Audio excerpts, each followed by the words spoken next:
Everyone envied Selena. Married into one of the wealthiest families in America, she lived in a sprawling estate, wore designer labels and stood beside her husband, Brandon Miller, the youngest hospital chairman in the country. To the outside world she was elegant, fortunate, adored. But behind the velvet curtains of the Miller estate, Selena lived in hell. Her husband beat her when no one was watching. Locked her inside the walk-in closet when she asked too many questions. Her mother-in-law, Patricia Miller, often sneered, "A girl from a trailer park should know her place."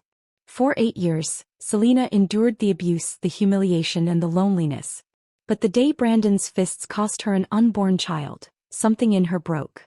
She no longer wanted to survive. She wanted revenge. The wrought iron gates of the Miller estate glittered beneath the morning sun as Selena stepped out of the black SUV, heels clicking against the driveway.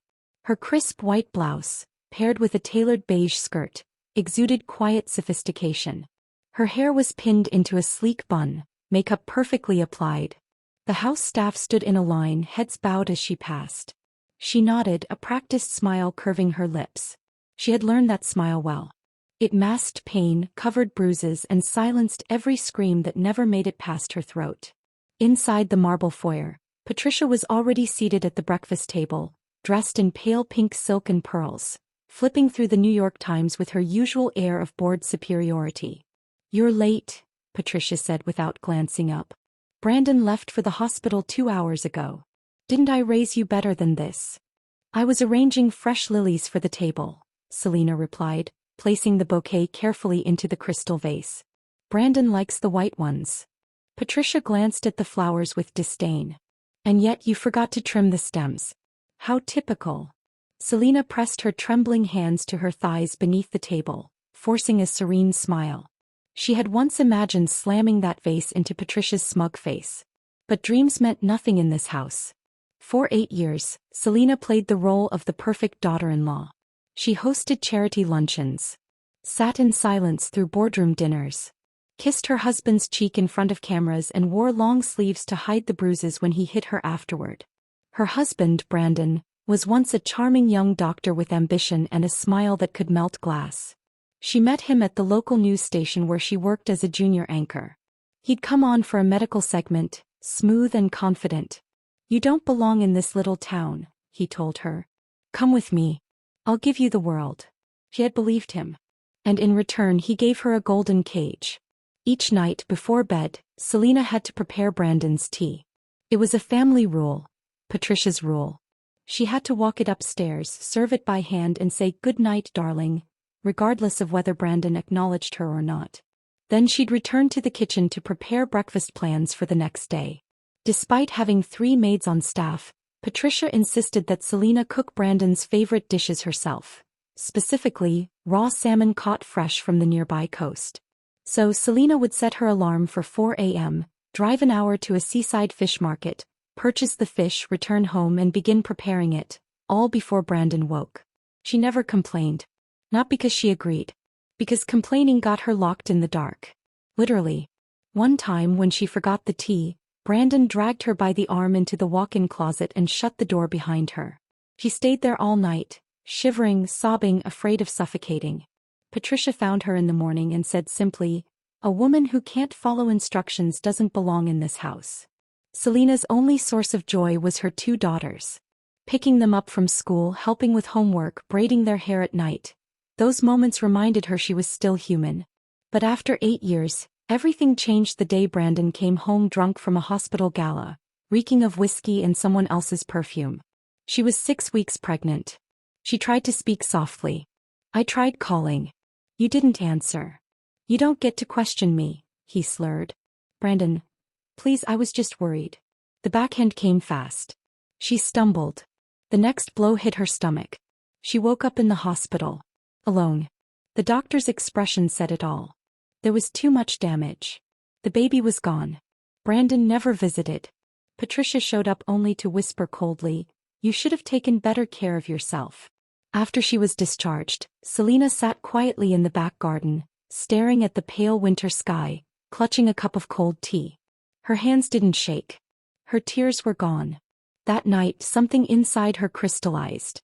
She would stop being their puppet, and she would make them pay. It began with an unexpected visitor. Ethan Carter, her former mentor at the station. Now the CEO of one of the biggest media networks on the East Coast. "I heard what happened," he said gently. She raised an eyebrow. And I want to help you. If you'll let me." He stared at him, skeptical. "Why?" "Because you covered for me when I was caught in a scandal. You risked your career to save mine. And because you were the best goddamn journalist I ever trained. This," he gestured to the estate, "this isn't who you are." Her voice was barely a whisper. "I don't want to escape. I want to destroy them." He nodded. "Then let me arm you." He handed her a small flash drive. "Start here. And when you're ready, I'll make sure the whole world hears your story." Back in her private closet, hidden behind layers of designer coats, Selena plugged in the drive. Hospital transaction records. Charity fund embezzlement. Hush money for malpractice cases. Payments to foreign accounts in Brandon's name. It was just the beginning. So Selena got to work. She installed voice recorders inside the chandeliers. Planted a miniature camera in the family conference room. Hid audio bugs in Patricia's precious flower arrangements. She recorded every whisper, every threat, every insult. She practiced her voice again. Calm, firm, calculated. She studied every board member of the hospital and family foundation. She memorized their weaknesses. And she waited. 2 weeks later, Brandon announced he was hosting a grand charity gala at the Four Seasons, celebrating his upcoming candidacy for city council. He wanted Selena to be there. "You'll wear the blue dress," Patricia instructed. "It hides the fact you're still bloated." Selena smiled. "Of course, Mother." But she already had a crimson gown pressed and ready, a dress that turned heads and signaled war. The night of the gala arrived. The room glittered with politicians, media moguls, and high society wives dripping in diamonds. Brandon basked in the attention. Patricia floated through the room, smug and victorious. Selena stood by his side, silent and glowing. Just before the speeches began, she slipped backstage and handed a flash drive to the event technician. "Play this," she instructed, "on my cue." The technician blinked. "Ma'am, this, are you sure?" "Play it." Brandon took the stage first. "Tonight we celebrate not just a hospital but a future. A future where families thrive and our city is safe, prosperous, and healthy." Selena stepped onto the stage, her heels loud against the wood. She took the mic gently from his hands. "Thank you, Brandon. And thank you to everyone here tonight. As Brandon's wife, I have something very personal to share." The screen behind her lit up. Video. Audio. Patricia's voice. "She's nothing but a gold digger. I should have chosen someone from Harvard." Brandon's drunken rant. "Let her rot in the closet. She'll learn to shut up." Hospital records. Financial statements. Surveillance footage. Brandon's face turned white. Patricia stood up, shouting, "Turn that off. That woman is unstable." Selena faced the crowd. "For 8 years I was taught to smile. To stay silent. To be the perfect daughter-in-law. Tonight I stopped pretending." Gasps echoed through the room. Reporters grabbed their phones. Cameras turned toward her. "I have enough evidence to take down this hospital board, this campaign, and this family's entire legacy. And I intend to use it."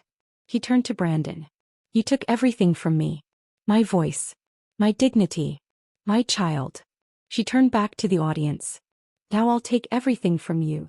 Selena lit the match. Now the empire was burning. The morning after the gala, the headlines exploded. Power couple in crisis. Selena Miller exposes abuse. Embezzlement at charity gala. From trophy wife to whistleblower. Selena's stunning revelation. Hospital under fire. City Council hopeful Brandon Miller accused of financial fraud.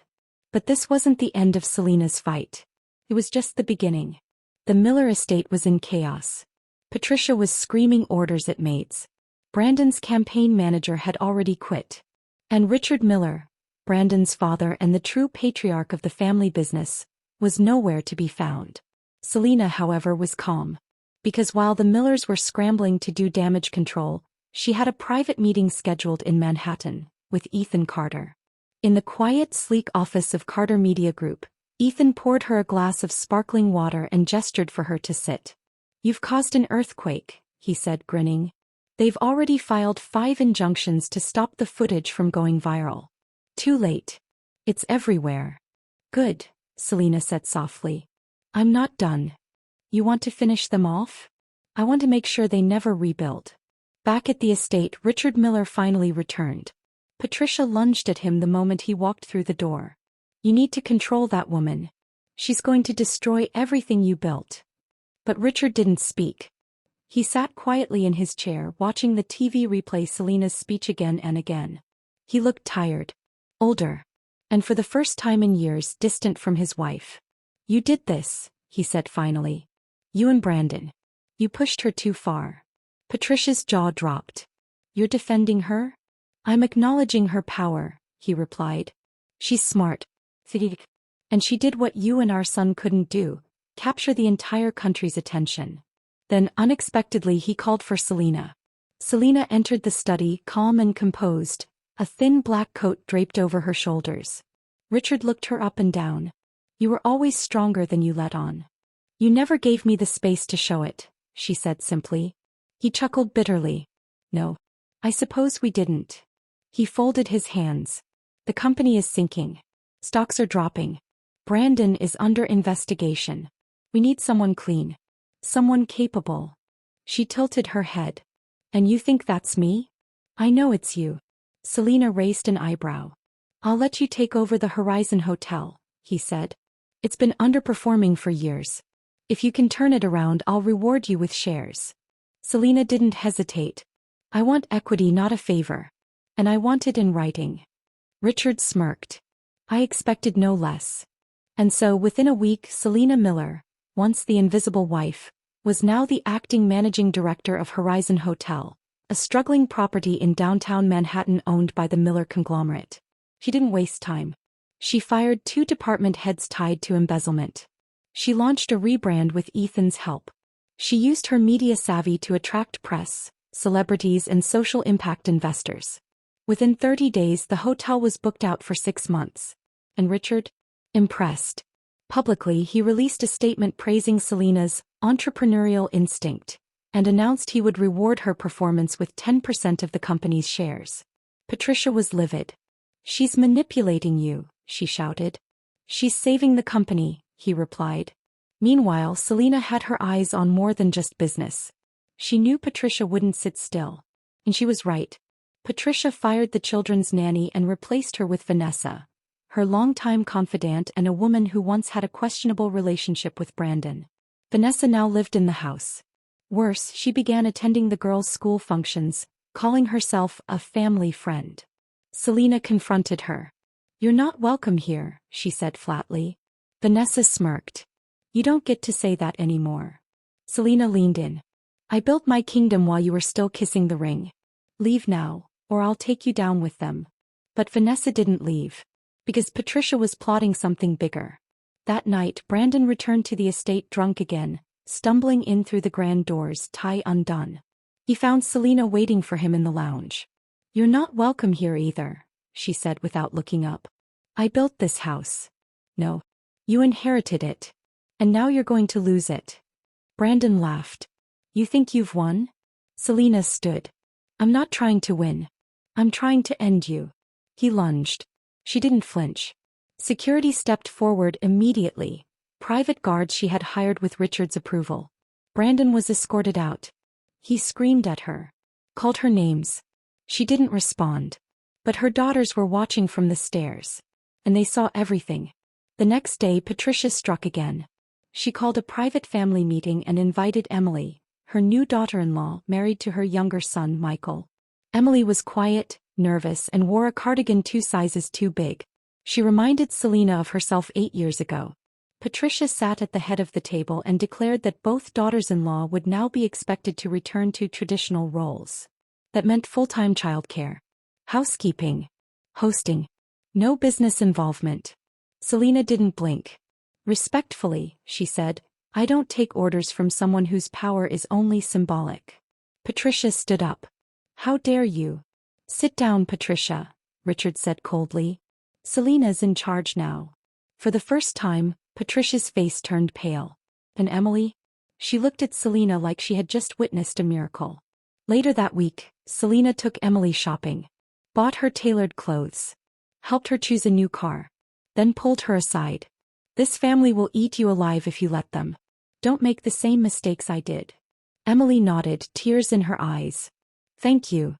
Selena smiled. Just pay it forward one day. But Patricia wasn't done. She arranged for Vanessa to stay overnight again. This time, Selena walked in and found Vanessa casually lounging in Brandon's robe in the living room. Brandon walked down the stairs unbothered. You're pathetic, he said. Still playing house while I've already moved on. Selena didn't respond. She took photos instead.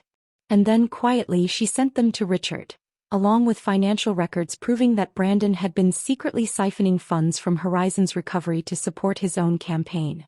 That was the final straw. Richard ordered Brandon to be stripped of all remaining business roles. Selena's hotel continued to flourish.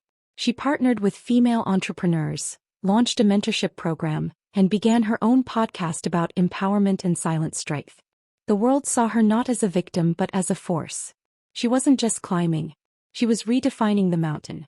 Selena had turned the Miller empire on its head. Brandon had been ousted. Patricia silenced. And the Horizon Hotel? Now a thriving symbol of her success. But monsters don't vanish, they mutate.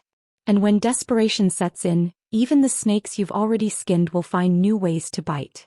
The Miller estate had grown quieter. Too quiet. Selena knew it was the calm before another storm. Brandon was no longer allowed at board meetings. Patricia had lost her grip on the household staff. But Vanessa? Still lingered like smoke in a room after fire. Selena was spending more time at Horizon's Manhattan office, juggling operations and expansion. But she never let her guard down. She had seen what happened when you looked away too long in this family. And just as expected, trouble brewed again. It started when Patricia abruptly fired the children's new tutor and replaced her with Vanessa. She's familiar with the girls, Patricia said with a forced smile. It's better for them. Selena's jaw clenched. She's familiar with Brandon's bed too. Does that help with math? Patricia's smile vanished. You will watch your tone. No, Selena replied. I will watch you burn if you try anything with my children. Still, Selena was tied up. Though she had 10% of the Miller conglomerate and rising influence, Richard hadn't handed her full authority yet. She needed more leverage. More time. And Patricia knew it. Then came Patricia's next power play.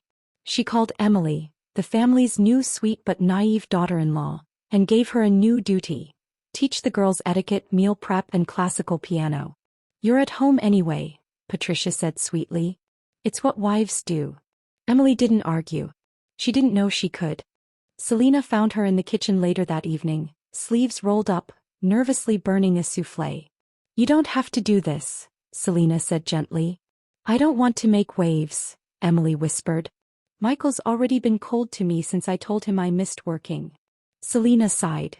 That's how they trap you. First it's cooking, then it's a closet full of silence. She placed a card in Emily's hand. A lawyer.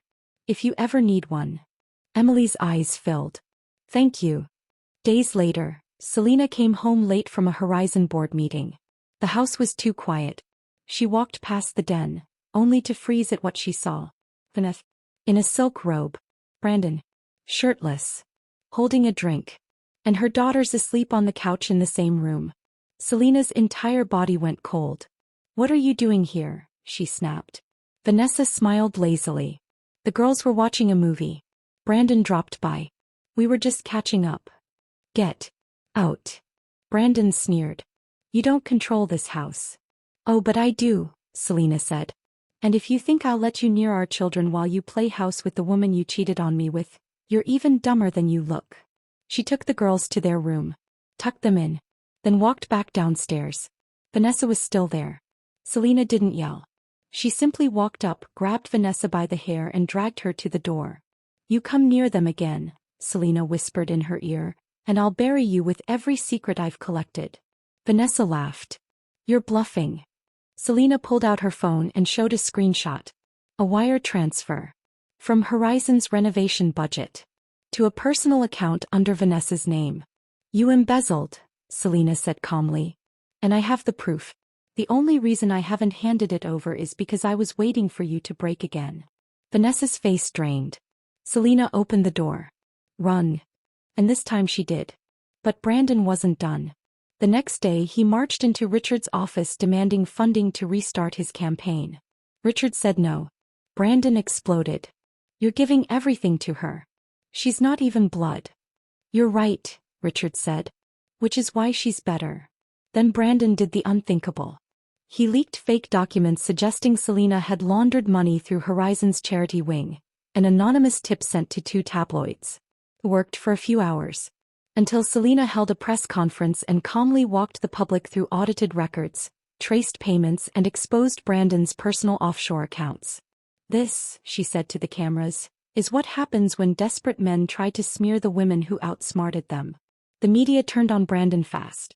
But the damage wasn't only to his reputation. It forced Richard to take drastic action. He called Selena in and offered her a deal. If you revive the entire hotel division within 12 months, he said, I'll give you 15% ownership of Miller Holdings. Selena didn't hesitate. Done. He paused. And if you give me a grandson, I'll give you 5% more. Selena blinked. Was he serious? She gave a polite smile. We'll see. Selena now had a goal. 15% stake, full decision-making power, and finally the clout to remove Patricia permanently. But she needed proof. So she went hunting. It came one afternoon as she walked into a gallery exhibit hosted by Patricia's charity wing. Vanessa had helped organize it. Selena watched from a distance. Something felt off. Then she saw it. A pair of paintings listed under a donor name she recognized. It was hers. She hadn't donated them. Selena leaned in. They were forgeries. And she remembered something.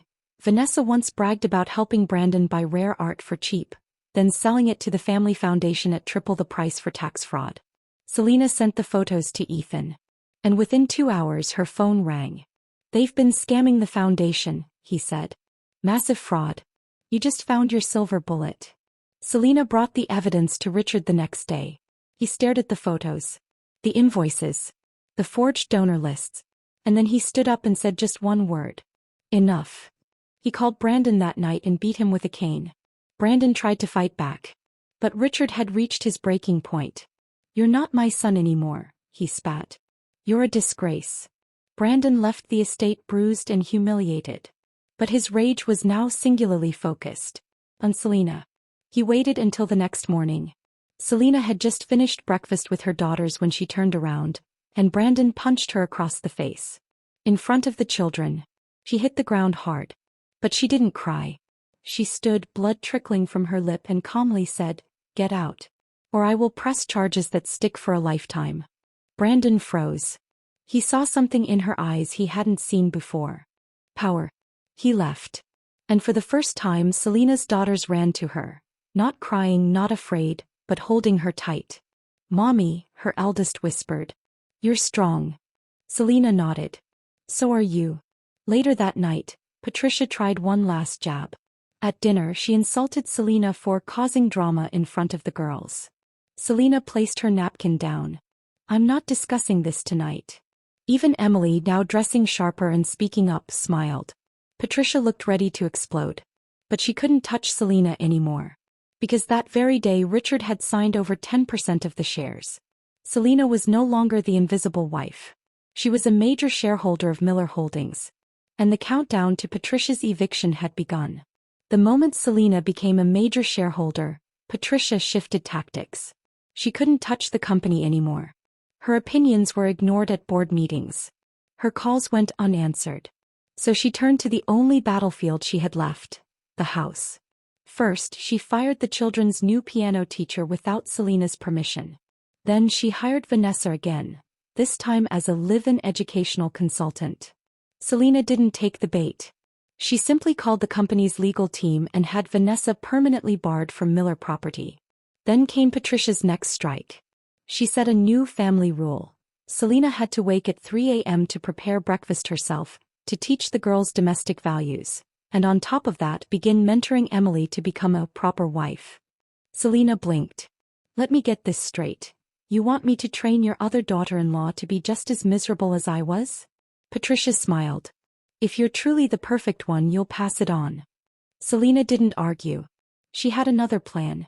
That evening she sat down with Emily in the sunroom. The younger woman looked tired, overwhelmed, and unsure. Her once sweet face was now shadowed with stress.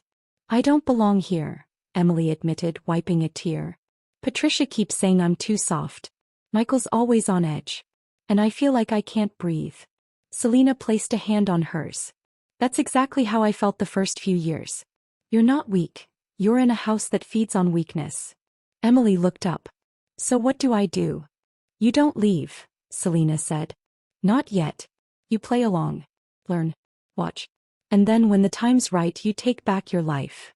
Emily nodded slowly. "You think I can?" Selena smiled. "I know you can." The next morning, Patricia tried a new game. She loudly announced during breakfast that Vanessa had been re-invited for dinner. Selena sipped her coffee. "She'll be stopped at the gate." Patricia narrowed her eyes. "You think you run this family?" "I don't think." "I do." That afternoon Selena met with Richard privately. "I want the full 15%, she said. "As agreed." "You've earned it," he replied. "Horizon's profits just broke every quarterly record we've had in 10 years. He slid the papers across the desk. Selena signed. She now held the power of a true stakeholder, enough to call meetings, override votes, and make final decisions about household roles. That same night Brandon returned to the estate. He was supposed to be staying at a condo while under investigation, but Patricia had smuggled him back in. Selena found him in the family parlor, drunk and slurring. "I want money," he said. "Now." Selena didn't flinch. "You're trespassing. And this isn't your money anymore." Brandon slammed his glass down. "I built this empire." "You inherited it," she said coldly. "And then you drowned it in corruption and vodka." Brandon lunged. But this time Selena moved first. She slapped him hard. The room went still. Her security, now personally assigned to her by Richard, escorted him out as he screamed obscenities all the way to the driveway. Selena's daughters watched from the balcony, their faces blank. They weren't scared anymore. They were learning. Patricia's fury was volcanic. She blamed Emily. "You've sided with her. You're supposed to be my daughter-in-law." Emily stood tall. "You taught me what not to be. So thank you." Patricia slapped her. And that's when Michael, Emily's husband, walked in. "Did you just hit my wife?" Patricia looked stunned. "She disrespected me." "No," Michael said quietly. "You disrespected us." He helped Emily pack her things. And for the first time since their wedding, he took her to a hotel and promised they'd start fresh. But Patricia wasn't finished. 2 days later, Selena's inbox exploded. A video had been leaked online. A manipulated clip of Selena in her office, taken out of context to make it seem like she had faked her abuse for sympathy. The captions were brutal. "Gold digger exposed? Did Selena fake the whole thing?" #cancel Selena trending. Selena felt a flicker of panic until Ethan called. "It's Patricia," he said. "She hired someone to hack into your security cameras. But don't worry, we traced the IP. We're going public tomorrow." Selena's voice was steady. "Let's burn her." The next morning Selena held a press conference. She calmly displayed the full, unedited video, revealed the cyber trail, and then exposed another bombshell. Patricia had used family charity funds to pay the hacker. Now Patricia wasn't just cruel, she was criminal. The authorities launched an investigation that same day. Within 48 hours, Patricia Miller was under house arrest. Richard didn't defend her. Instead, he publicly apologized and confirmed that from this point forward, Selena would represent the Miller legacy. Not as a wife, but as the woman who saved the empire. Selena bought her mother a house the following week, far from the city, nestled by a lake where her daughters could visit freely. For the first time in years, Selena no longer had to ask permission to breathe. She had her office, her children, her name, and soon, the final battle. Brandon had crossed a line. The failed smear campaign didn't just threaten Selena's public image. It jeopardized her foundation, her daughter's privacy, and her decade-long effort to rebuild herself. But this time she didn't just defend herself. He went on the attack. After clearing her name in the press conference, Selena met Ethan in a private office tower in Midtown. He handed her a file. Everything on Patricia's secret investments and Brandon's campaign finance violations. Offshore accounts. Shell companies. Wire transfers tied to fake charities. Selena's eyes scanned each page with precision. How solid is this? Rock solid. Enough to press charges that stick. She closed the file slowly. Good. Let's shut them down permanently. Selena contacted the district attorney's office through her lawyer. She offered full cooperation and delivered all documentation anonymously, except for one final meeting request. She wanted to testify. Publicly. And she did. Before the grand jury, she sat poised in a navy suit, her voice unwavering as she detailed 8 years of abuse, silence, manipulation, and the crimes she uncovered. The jury didn't just believe her. They admired her. Brandon was indicted on multiple charges: financial fraud, campaign violations, abuse. Patricia, already under house arrest, was now facing trial for embezzlement, defamation, and bribery. The media swarmed. This time not with doubt but awe. Selena Miller breaks the silence again, this time in court. Brandon Miller indicted. Wife turned whistleblower leads final blow. The rise of Selena Miller, America's most relentless daughter-in-law. But while the public celebrated her, Selena faced a more intimate battlefield. The children. Her daughters had been through hell, watching their father explode, their grandmother manipulate, their mother cry behind locked doors. She wanted to protect them now more than ever. So when Brandon's lawyers filed for joint custody from behind bars, Selena acted swiftly. She petitioned for full custody with no visitation rights. Backed by the grand jury's sealed testimony, her daughter's private therapist reports, and years of documented evidence. When the judge ruled in her favor, Selena didn't cry. She just held her daughters tight and whispered, "It's over." The day Brandon was sentenced, he looked like a man who had lost everything, because he had. He tried to look at Selena in the courtroom, but she didn't return the glance. He was let out in cuffs. He didn't speak, not even to his mother. Patricia's trial dragged on. But without money, allies, or her son's protection, her power evaporated. The final blow came when Emily, the daughter-in-law she'd once slapped in the kitchen, testified against her. "I watched her destroy everyone," Emily said. "But not Selena. Selena taught me how to stand up. And today I stand here for her." Patricia was sentenced to 5 years. Her legacy? Gone. Her name? Tarnished. Her house? Sold under court order to help pay restitution. Selena bought it and donated it to a shelter for abused women and children. Meanwhile, Selena launched the Selena Miller Foundation, focused on domestic abuse prevention, economic empowerment for women, and financial literacy. She returned to broadcasting as a guest host for a national morning show, became an advocate for change, and eventually published a best-selling memoir titled Burning the Gilded Cage. It sold out in 48 hours. 1 year later, Selena stood backstage at a gala hosted in her honor. She wore a fitted black gown, diamond studs, and a silver bracelet gifted to her by her youngest daughter, engraved with the words, "Mommy the strongest." As the host introduced her, applause thundered across the room.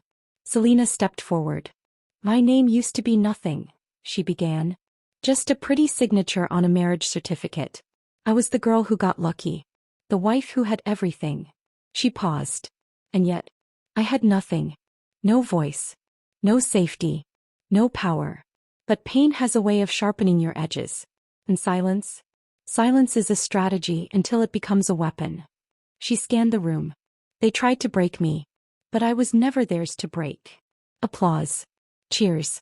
Tears. But Selena simply smiled, this time genuinely. After the gala, she took her daughters out for ice cream, still dressed in her evening gown. They sat on the hood of her car laughing, taking silly selfies. No paparazzi. No security. Just peace. Back at home, a single letter waited on her desk. No return address. Just her name. She opened it slowly. It was from Richard Miller. "Selena, you were always the sharpest person in the room. I just didn't know whether to fear it or respect it. Now I know. You saved this family's legacy. Not Brandon. Not Patricia. And if there's any justice in the world, your daughters will grow up knowing what true power looks like. Thank you for reminding me what it means to be proud." She folded the letter and placed it in her drawer. She didn't need his praise. But it was a nice touch. The final scene? Selena standing on the balcony of her penthouse, the Manhattan skyline glittering behind her. She raised a glass of wine to the night. And for the first time since stepping into the Miller mansion all those years ago, she felt free. The end.